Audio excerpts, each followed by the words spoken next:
지금 예수님의 관심사가 있습니다. 예수님의 관심사는 제자들이죠. 제자들에게 관심이 있고요. 그래서 제자들을 훈련하고 가르쳐서 결국은 사도행전에서 꽃을 피웁니다. 하나님 나라 운동을 위해서 세우시죠.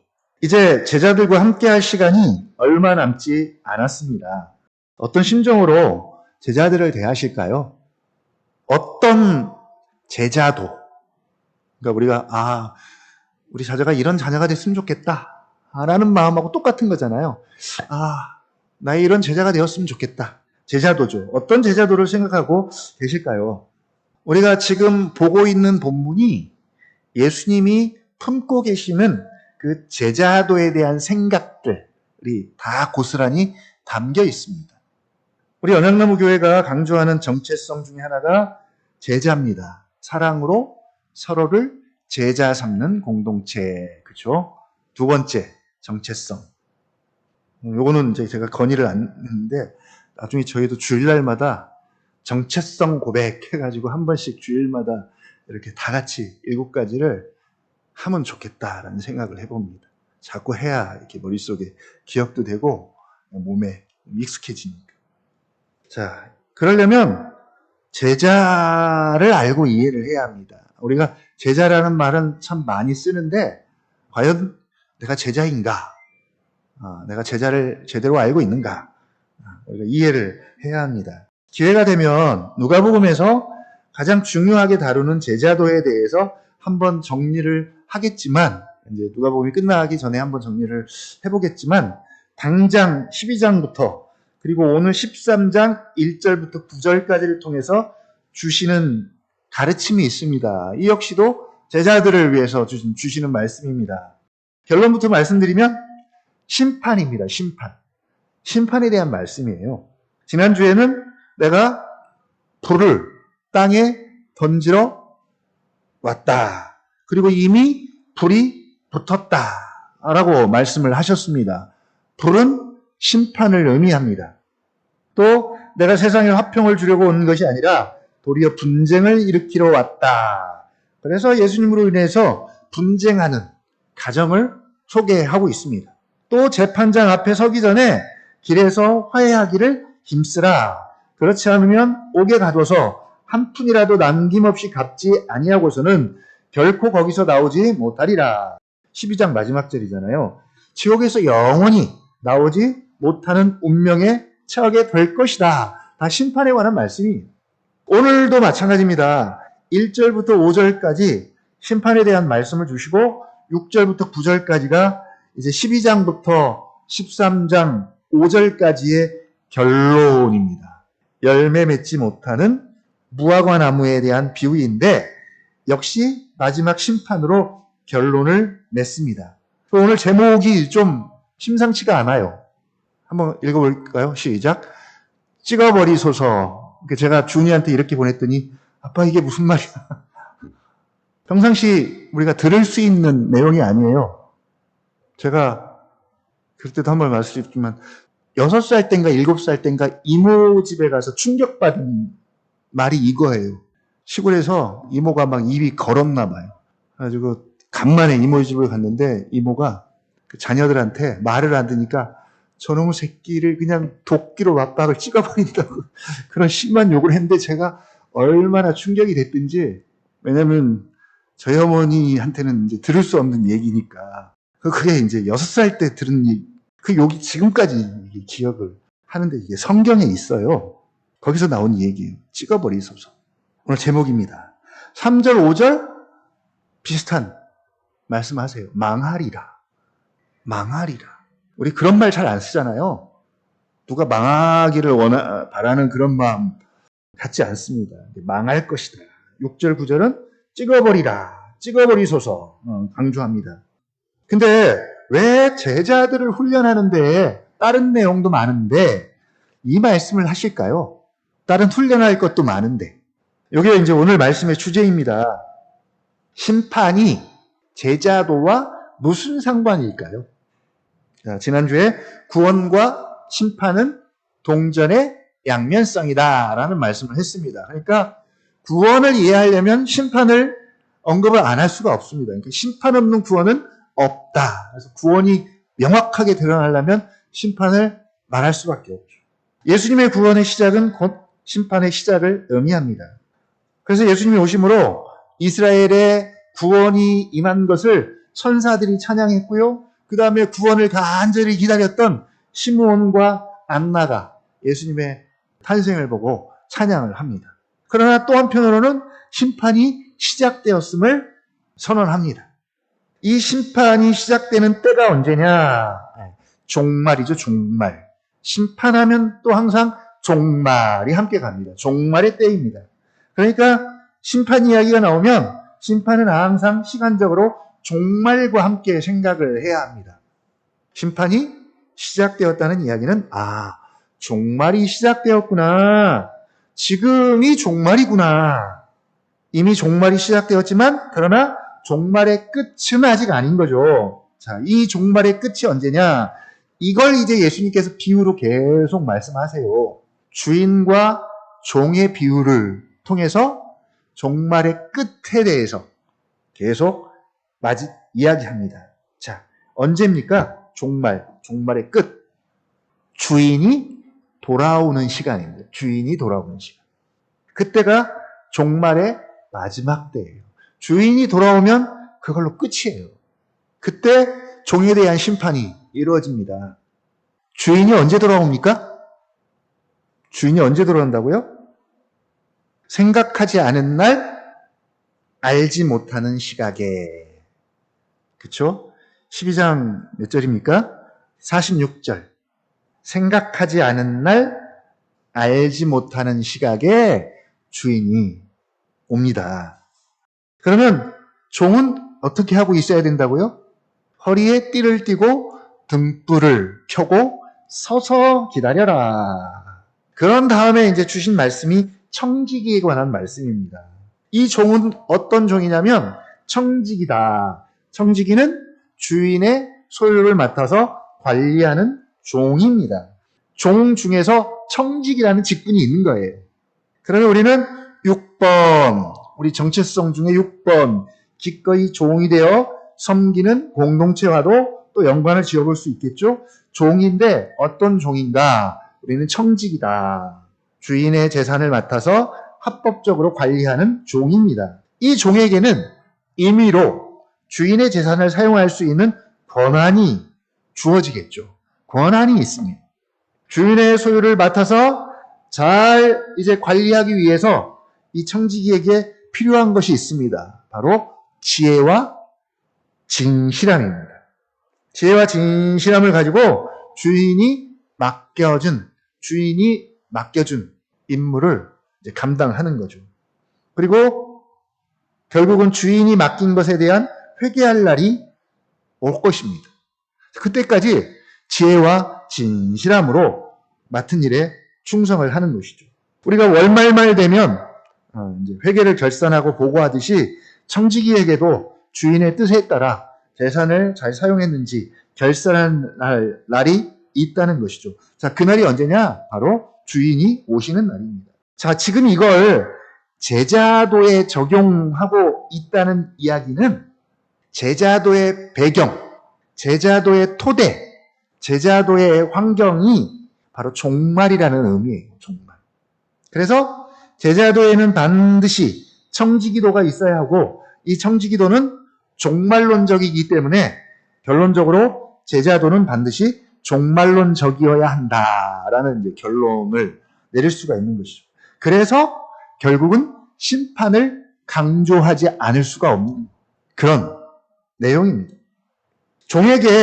청지기에게 주인이 오시는 날이 바로 심판의 날이고요. 이제 주인이 와서 청지기가 행한 것 가지고 결산을 할 겁니다. 12장 45절이죠. 만일 그 종이 마음에 이르노니 생각하기를 주인이 더디 오리라 하여 남녀 종들을 때리며 먹고 마시고 취하게 되면 생각하지 않은 날, 알지 못하는 시각에 그 종의 주인이 이르러 엄히 때리고 신실하지 아니한 자의 받는 벌에 처하리니 바로 불의한 청지기에게 내리는 심판입니다. 그리고 47절 계속 강조합니다. 주인의 뜻을 알고도 준비하지 아니하고 그 뜻대로 행하지 아니하는 종은 많이 맞을 것이요 알지 못하고 맞을 일을 행한 종은 적게 맞으리라. 무릇 많이 받은 자에게는 많이 요구할 것이요 많이 맡은 자에게는 많이 달라 할 것이니라. 바로 청지기도는 종말론적이어야 함을 강조하고 있는 그런 말씀입니다. 오늘 또 역시 종말론적 관점에서 3절 같이 한번 읽어보겠습니다. 13장 3절 시작. 너희에게 이르노니 아니라 너희도 만일 회개하지 아니하면 다 이와 같이 망하리라. 5절도 똑같습니다. 너희에게 이르노니 아니라 너희도 만일 회개하지 아니하면 다 이와 같이 망하리라. 두 번 연속 강조하죠. 강조하면서 망하기 전에 심판이 이르기 전에 회개해라. 회개해라. 사실 이미 12장 마지막에도 똑같은 말씀을 하셨어요. 법관 앞에 재판장 앞에 서기 전에 길에서 화해해라 라는 말씀을 하셨는데 같은 연장선 속에서 주시는 말씀입니다. 단 이제 여기서 좀 짚고 넘어갈 것은 죄를 바라보는 그리고 그 죄에 대한 하나님의 심판에 대한 오해가 조금 있는 것 같아요. 1절이죠. 1절 한번 같이 읽어봅니다. 시작. 그때 마침 두어 사람이 와서 빌라도가 어떤 갈릴리 사람들의 피를 그들의 제물에 섞은 일로 예수께 아뢰니. 아마도 빌라도가 빌라도 법정에서 어떤 갈릴리 사람들을 법적으로 물어서 처형을 한 것 같아요. 그러니까 법원에 가서 어떤 법적인 선고를 받았습니다. 근데 사형을 당한 것 같아요. 이유는 등장하지 않지만 로마법이든 무슨 법이든 법을 이용해서 판결을 받았고요. 죽임을 당했습니다. 근데 그게 마침 유대의 명절과 연관이 되었고요. 그리고 장소적으로는 성전과 관련된 죽음인 것 같아요. 그래서 그 사람들의 피를 그들의 제물에 섞은 일로 라고 이렇게 묘사를 합니다. 그래서 이제 예수께 묻습니다. 예수님이 이 질문을 이용해서 죄에 대한 사람들의 생각을 다루시는데 2절 한번 읽어보죠. 시작. 대답하여 이르시되 너희는 이 갈릴리 사람들이 이같이 해받음으로 다른 모든 갈릴리 사람보다 죄가 더 있는 줄 아느냐.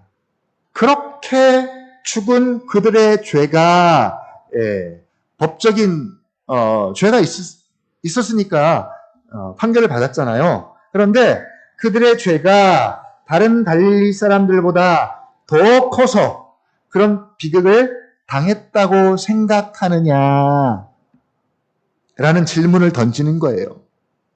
이번에는 4절도 마찬가지입니다. 4절 한번 읽어볼까요? 시작. 또 실로암에서 망대가 무너져 치어 죽은 18사람이 예루살렘에 거한 다른 모든 사람보다 죄가 더 있는 줄 아느냐.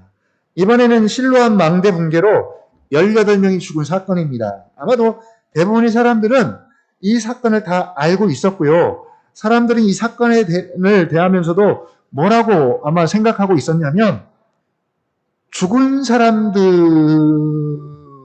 죽음은 죄로 말미암아서 하나님께 저주를 받아서 죽은 것이다 라고 생각을 한 것 같아요. 그들이 죽은 이유는 그들의 죄 때문에 하나님께 저주를 받아서 죽은 것이다 라는 것이죠. 한마디로 그들의 죄로 말미암아 마땅한 결과다. 인과응보죠. 근데 예수님 뭐라고 말씀하시냐면 빌라도에 의해 죽은 어떤 갈릴리 사람들이나 혹은 살아있는 다른 모든 갈릴리 사람들이나 혹은 실로암 망대에서 죽은 18명이나 예루살렘에 있는 모든 사람들이나 하나님의 관점에서는 다 똑같은 죄인이다.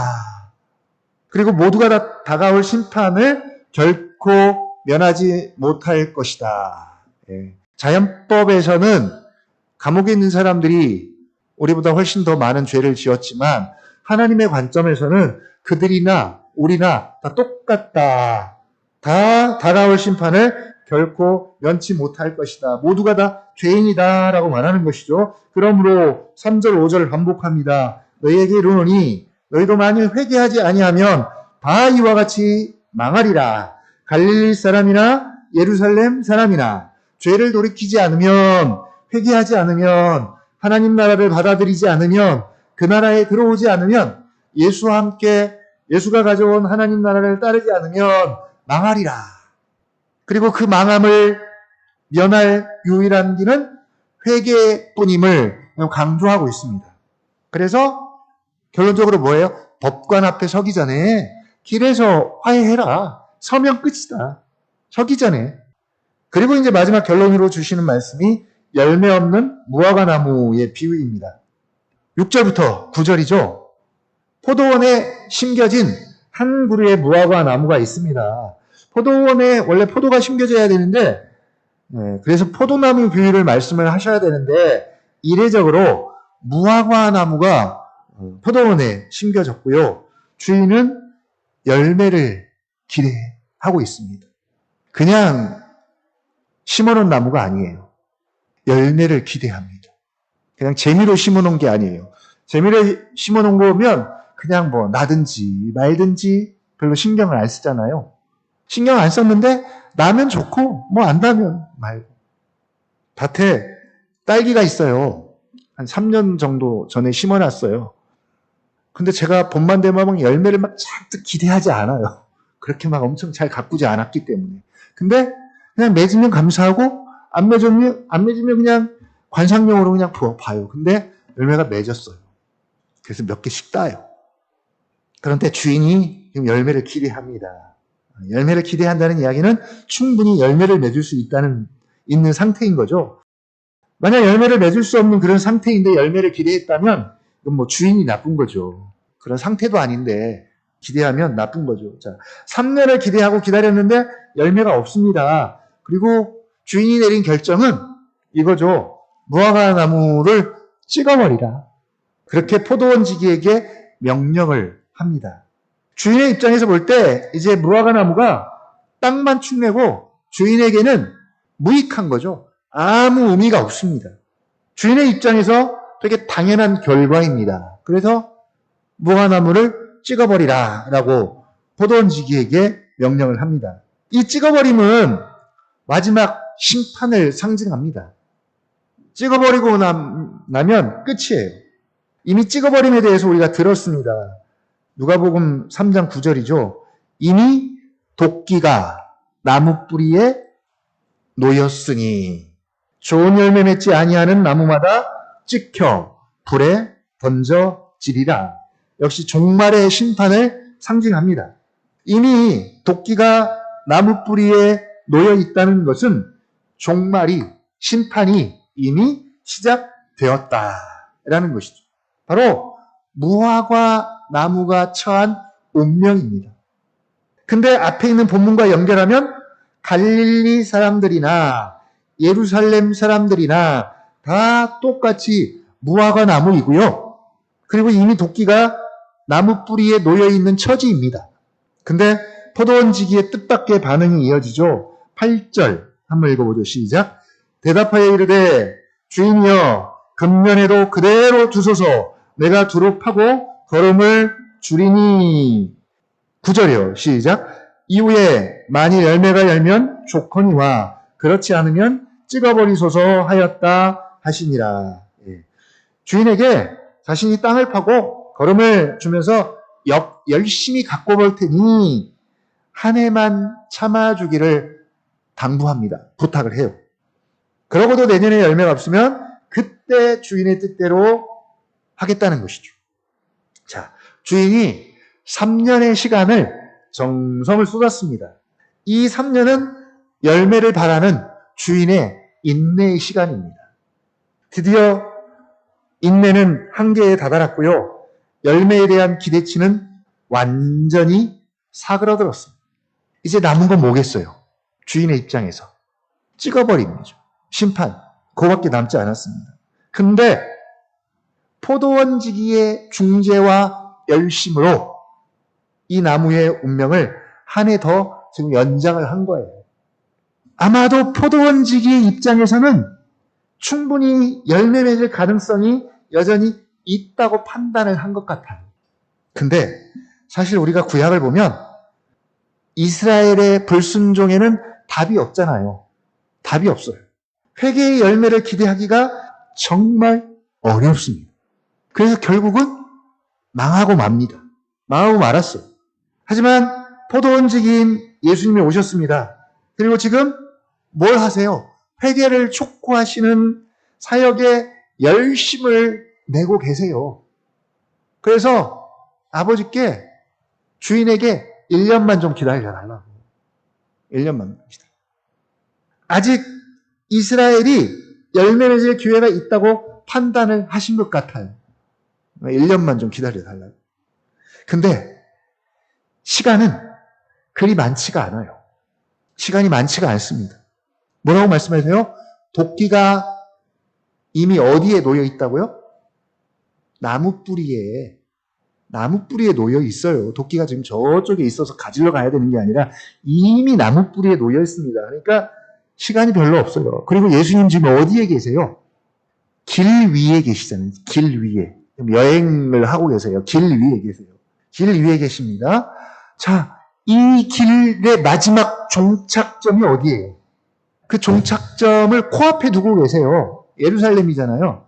십자가입니다. 갈보리 십자가. 그러니까 얼마 남지 않았어요. 예루살렘에 입성해서 십자가를 질 때, 그때까지만입니다. 그러니까 사실은 회개할 시간이 얼마 남지 않았습니다. 그때까지 회개의 열매를 맺어야 합니다. 자, 오늘 이 말씀은 여전히 우리에게도 유효합니다. 도끼는 이미 나무 뿌리에 놓였고 주인은 곧 돌아올 시간이 다 되었습니다. 이제 종들이 지혜와 신실함으로 주인의 뜻대로 일을 했는지 안 했는지 결산할 때가 다 되었습니다. 성경은 지금이 바로 그때라고 우리에게 지금 계속 경고하고 사인을 보내고 있습니다. 근데 우리는 이 영적인 하나님의 시간에 무감각하죠. 감각이 없어요. 감각이. 예민함이 없습니다. 자연을 통해서 일기예보는 분별할 줄 알면서 시대는 분별할 줄 모르느냐 책망하시잖아요. 거기다가 주인이 더디 오리라는 생각이 지배적으로 깔려 있는 것 같아요. 심지어 오시지도 않습니다. 주인이 안 오면 누가 주인이다? 내가 주인이다. 내가 주인인 사람은 주님이 오기를 바랄까요? 주인이 오기를 바랄까요? 바라지 않을까요? 바라지 않겠죠. 그래서 어떻게 해요? 더디 오고 심지어 오시지도 않고 내가 주인인 경우는 남녀 종들을 때리고 먹고 마시고 취하면서 삽니다. 물론 이건 극단적인 세상 사람들의 모습일 수 있어요. 그러나 우리도 그렇게 되지 않도록 어떻게 하라고요? 늘 깨어서 허리에 띠를 띠고 등불을 켜고 거기다가 성경은 또 요 단어가 또 중요합니다. 서서 기다리래요. 서서 기다리래요. 이게 바로 종말을 살아가는 제자도의 모습입니다. 제자의 모습이죠. 제자의 삶의 모습입니다. 우리가 그런 제자가 될 수 있도록 위해서 기도했으면 좋겠습니다. 그러기 위해서는 반드시 심판을 알아야 합니다. 청지기에게 가장 필요한 것은 주인이 오늘 밤에 속히 오실 것이라는 확신과 신뢰입니다. 만약 더디 오시고 심지어 안 오신다고 하면 청지기는 그때부터 청지기가 아니라 자기가 주인이 되려고 하는 마음이 생길 거예요. 두 번째는 지혜와 진실함으로 요겁니다. 주인이 오시는 날에 있을 결산을 위해서 허리에 띠를 띠고 등불을 준비하고 서서 기다리는 종말론적인 삶의 자세와 태도인데 핵심 뭐예요? 지혜와 진실함으로. 매일매일 지혜와 진실함이 필요합니다. 자, 시간적으로는 1년의 유예 기간이 주어졌습니다. 1년의 시간은 무화과 나무가 열매를 맺어야 할 시간입니다. 만약 열매를 맺지 못하면 이 나무는 찍어버림을 당할 것입니다. 필연적으로. 어떤 열매일까요? 회개에 합당한 열매겠죠. 회개에 합당한 열매. 너희도 만일 회개하지 아니하면 다 이와 같이 망하리라. 보도원직이신 예수님의 중보와 요청으로 심판이 유예되었지만 그러나 시간은 많지는 않습니다. 이 시간 동안 회개하고 돌아와서 하나님이 가져온 하나님 나라에 들어와야 하고요. 또 복음을 통해 나타난 하나님의 의를 믿어서 의롭게 되고 그래서 찍히고 망하는 것이 아닌 뭐라고 말해요? 로마서 1장 17절 기록된 바 오직 의인은 믿음으로 말미암아 살리라예요. 살리라. 자, 이 말씀과 대조되지 않아요? 망하리라, 망하리라, 찍어버리라. 근데 성경은 그런 말씀만 있는 게 아니라 살리라, 살 것이다라는 말씀도 주어졌습니다. 망하리라가 아니라 살리라입니다. 살리라. 망하리라, 찍히리라가 아닌 살리라라는 이 말씀이 우리의 것이 되고요. 또 우리의 생명이 되고 우리의 소망이 되는 말씀이 되기를 주님의 이름으로 축복하고요. 이 시간 이 말씀 가지고 함께 잠깐 기도하는 시간 가졌으면 좋겠습니다.